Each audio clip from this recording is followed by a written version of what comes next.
Alright guys, obviously first things first, get it jacked up. My driveway's on a little bit of a slant, so always make sure you chock your tires. Secondly, after you jack it up, make sure you put a jack stand underneath it because you don't want to die. So we're going to pull it all off.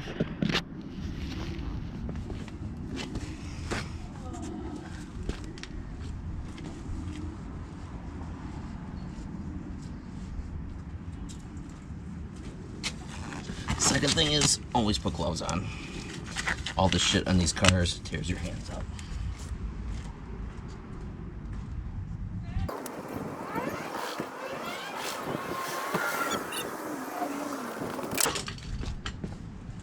And make sure you get all your tools before you start the video.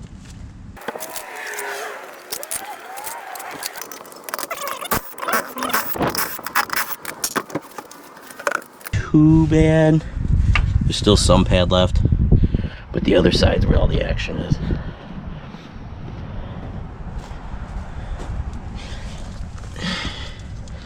As you can see, I've completely ground the rotor away. There is nothing left to the road. Pads are completely gone, and the most impressive part is that the piston didn't pop out.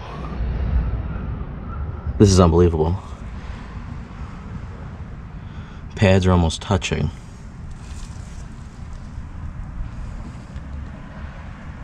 It's definitely one of the most impressive things I've ever seen.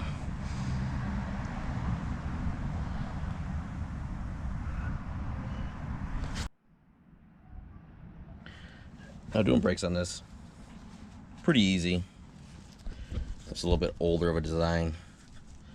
It really only requires you to take off 2 bolts, and then you can take the caliper off, and then you get the rotor off. Obviously get the pads out.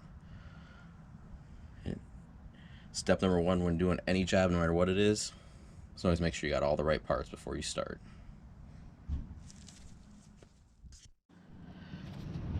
We'll be using these extra long Matco ratcheting wrenches.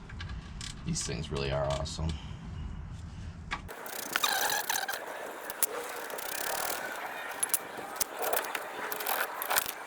You can see how difficult it was to get the pad out. The pad's not floating right in the bracket is usually what causes the brakes to bind up.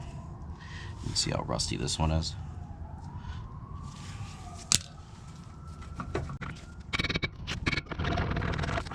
Right now I'm fighting the parking brake. A lot of times they just come off, sometimes you gotta play with them.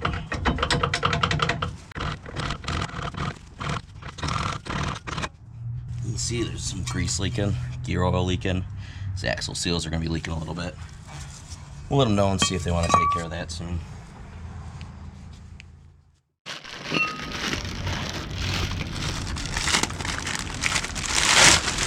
Now this is one of the fronts, but I probably can't see in the camera, but a lot of times when you get new rotors, they're all oiled up. You want to make sure you use some brake clean or soapy water to make sure you get all that off, or your brakes are going to smoke like crazy until it burns it all off. I'm not going to do this anywhere near the camera because brake clean ruins everything. Here you can see the new rotor doesn't want to go on over the parking brake shoes. So we're going to have to de-adjust them a little bit to get it to fit.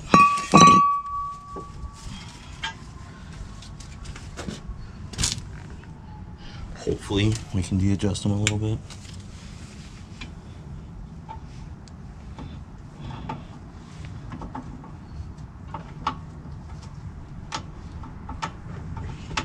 And luckily the axle seals are leaking, which keep everything well lubricated, so now I can de-adjust it a little bit.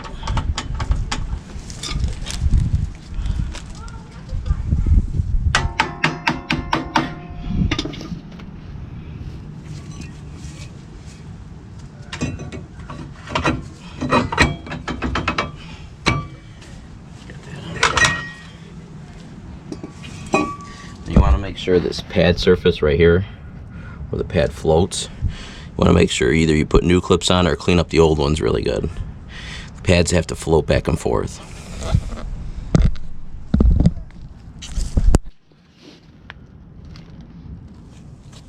Just have an aggressive Scotch-Brite Usually I like to replace these clips anytime you can. I always recommend it to people. But these aren't that bad, they can be cleaned up.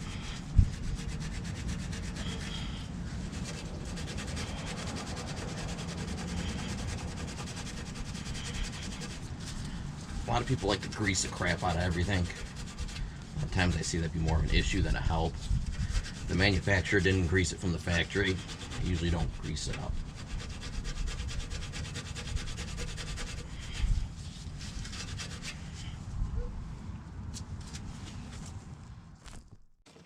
Now, as you guys can see, these calipers are left and right. You want to make sure you have the bleeder screw up. Obviously, if the bleeder screw's at the bottom, like this, you won't be able to get the air out of the caliper.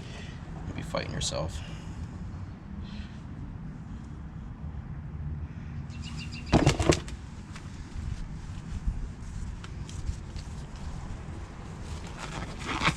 Fresh gloves.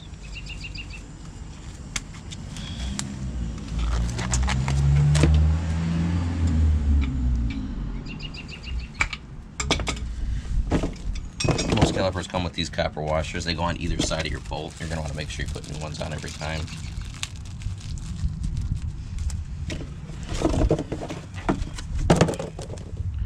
This is where having an electric impact comes in handy, because trying to loosen this with it being already off the car is a little bit of a pain in the ass.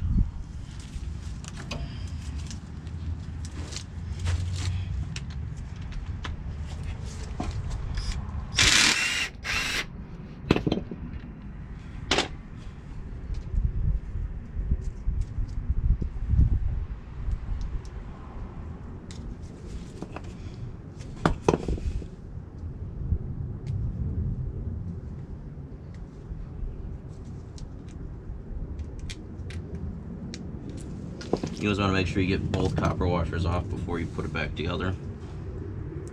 If you use two on one side, you're going to have a bad day.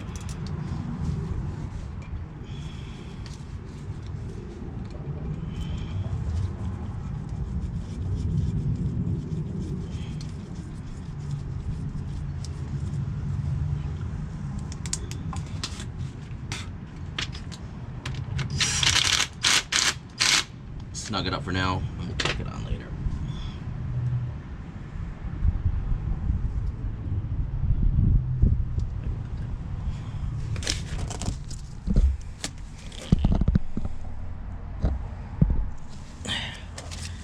With these pads, they both clip into the caliper itself.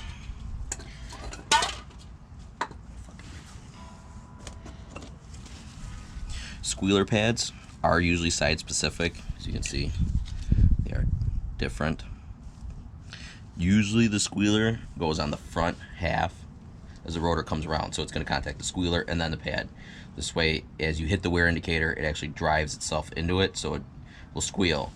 If you had it on the other side, as the rotor went past and hit the squealer, it could actually bend the squealer away, and then it wouldn't squeal anymore, and you wouldn't know that you need brakes.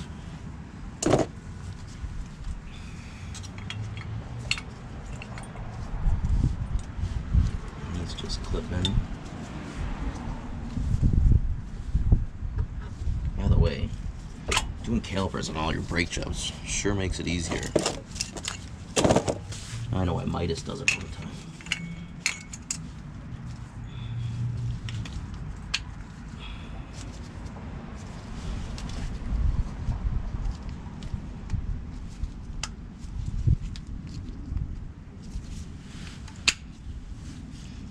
This hose goes like,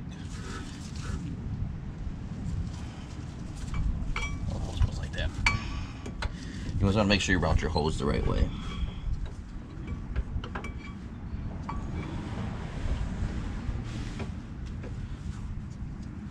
If you twist the hose up, it can cause really weird braking concerns. Ask me how I know.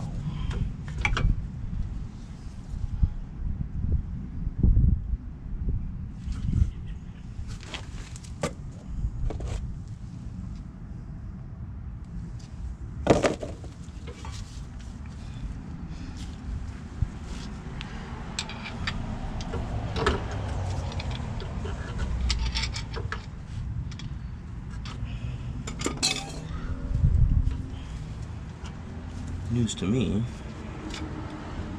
The pads, the outboard pad is also side specific. This happens when you work on Hyundais and not Fords all the time.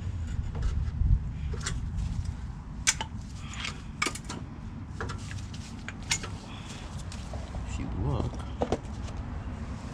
it's got a little notch on that end and smooth on that end, so obviously you want to make sure you have your notches on both in the same spot, so that way it'll go in.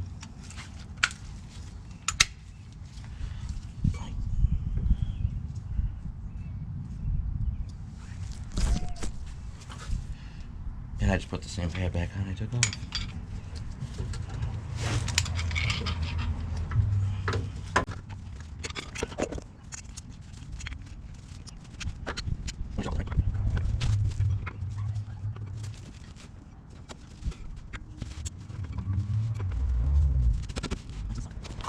And put your two 10mm bolts back on. Remember, these are 10mm bolts, so don't go crazy with them. Make sure you torque them down properly.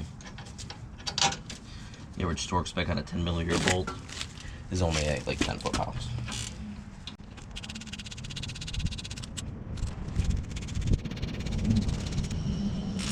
And then I'm going to pretend like I torqued these off camera.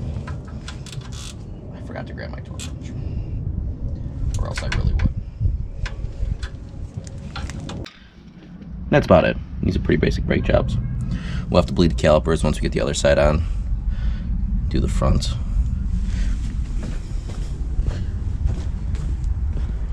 But this side, this is still one of the wildest things I've ever seen.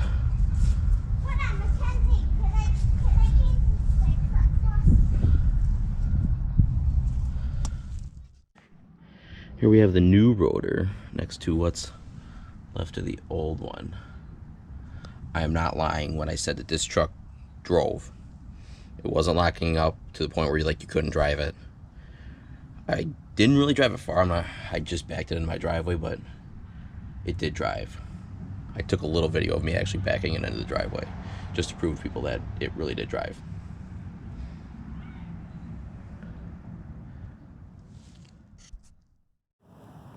Now with this truck, the parking brake shoes kind of fell off, and I actually had to scrape out a bunch of rust, or I don't know, it was like caked on crap. It's probably what was left of the rotor, to make sure the rotor fits and doesn't gride on anything. Now the shoes fell off. You know, normally you'd want to make sure you put new parking brake shoes on and make sure your parking brake's up to snuff, but since the cable's already been cut, I don't think the shoes not being there is going to be that big of an issue.